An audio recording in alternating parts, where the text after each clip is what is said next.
UPSC की परीक्षा पास करने का फर्जी दावा और इसके लिए दस्तावेजों में हेरफेर अलीराजपुर की एक युवती को भारी पड़ गया है। यह फर्जीवाड़ा कैसे किया गया, यूपीएससी ने इसका खुलासा किया। रिपोर्ट देखें।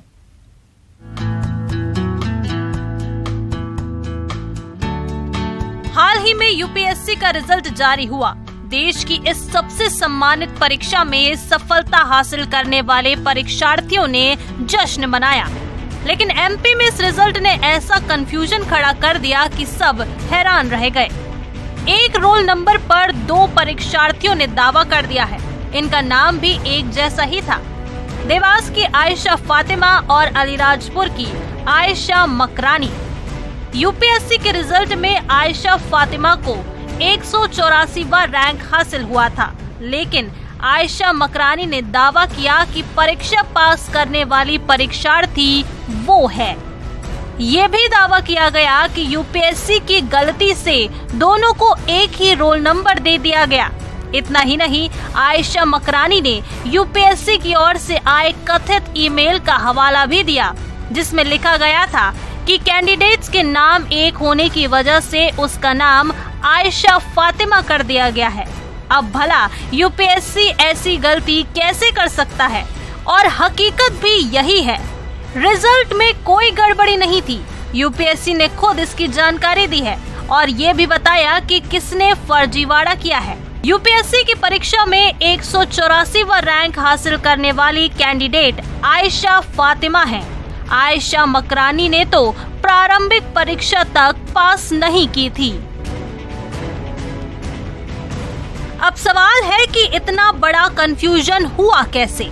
यूपीएससी के मुताबिक आयशा मकरानी ने परीक्षा पास करने का फर्जी दावा किया है। इसके लिए उसने फर्जी डॉक्यूमेंट्स तैयार किए, जिसमें उसने अपना रोल नंबर तक बदल दिया। आयशा मकरानी को यूपीएससी की प्रारंभिक परीक्षा के पेपर 1 में 23 से भी कम नंबर मिले, जबकि पेपर 2 में 21.09 नंबर हासिल किए। जबकि परीक्षा पास करने के लिए पेपर 2 में 66 मार्क्स लाना जरूरी है।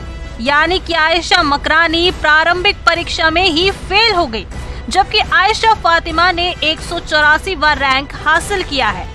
इस सफलता के बाद आयशा फातिमा ने क्या कहा, आइए आपको सुनाते हैं। मैंने यूपीएससी सिविल सर्विसेज एग्जामिनेशन दी थी 2022 की और मेरी 184 रैंक आई है। मेरा नाम आयशा फातिमा है सर।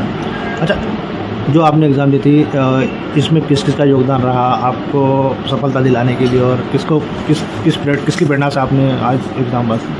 सर, मेरी पूरी फैमिली ने मुझे बहुत सपोर्ट किया है, स्पेशली मेरे पेरेंट्स ने। मैं उनको योगदान देना चाहूँगी।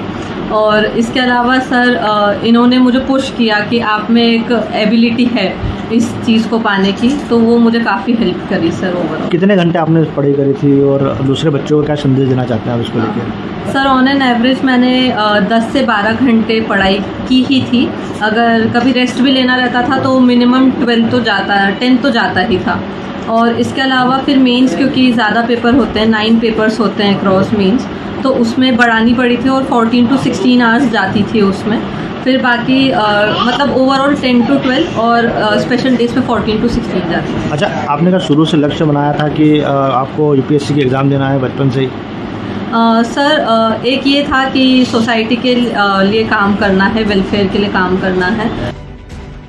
आयशा मकरानी की तरह ही हरियाणा के तुषार ने भी ऐसा ही फर्जी दावा किया था। ये कैंडिडेट प्रारंभिक परीक्षा भी पास नहीं कर पाया था,